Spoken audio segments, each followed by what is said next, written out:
Hello, this is Jesus Trevino, and welcome to Trailers from Hell. Today's movie, one of my favorite westerns, The Magnificent Seven. What's not to like about this film? Directed by legendary John Sturges, a cast headed by Yul Brynner, fresh off his role as the King of Siam in the Broadway production of The King and I. An awesome supporting cast with Steve McQueen, Robert Vaughn, James Coburn, Charles Bronson, Brad Dexter, Horst Buchholz, and Eli Wallach. And of course that mesmerizing, enigmatic, and ubiquitous of all Western themes by Elmer Bernstein. Dun dun dun dun dun dun dun dun dun. Here we go. Brynner, McQueen, Coburn, Vaughn, Bronson, Buchholz, Dexter.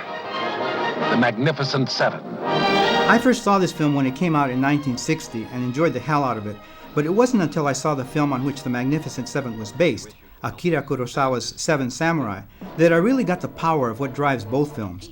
The riveting archetypal story of a ragtag group of flawed mercenaries fighting overwhelming odds for a noble cause.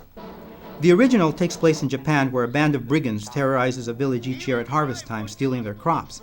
The peasants decide to hire ronin, lordless, out-of-work samurai, to fight off the marauders. Transposed to a Western, the Seven Samurai became seven down-on-their-luck gunslingers who are just macho enough to defend a village of Mexican peasants, not for money, but for a daily meal and, of course, the rightness of the fight. Somehow I don't think you solved my problem. We deal in lead, friend. Solving your problems isn't our line. Yul Brynner saw Seven Samurai and was immediately taken by the possibility of turning it into a Western with him in the lead role. Brynner found that screenwriter Lou Mornheim had already acquired the rights and penned the screenplay. Brynner's attorney acquired the remake rights from Mornheim. Walter Mirisch was brought in as producer, Walter Newman commissioned to write a new screenplay, and John Sturges was hired to direct the film. Filming began in Tepoztlan, Mexico, outside Cuernavaca in March of 1960 and was completed 43 shooting days later. James Coburn. Waller.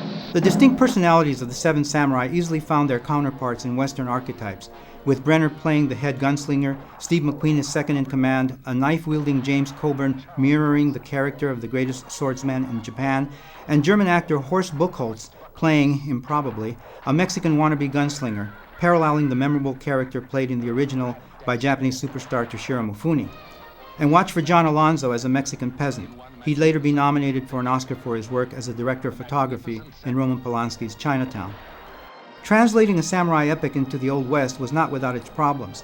Mexican censors balked at the idea of Mexicans asking Americans to fight their battles for them, and demanded that the Mexican villagers go to town not to hire American gunmen, but rather to buy guns for themselves. Only later do they agree to help from the Magnificent Seven. The success of the film launched 3 sequels and a television series, proving that a great story can go a long, long way. The Magnificent Seven.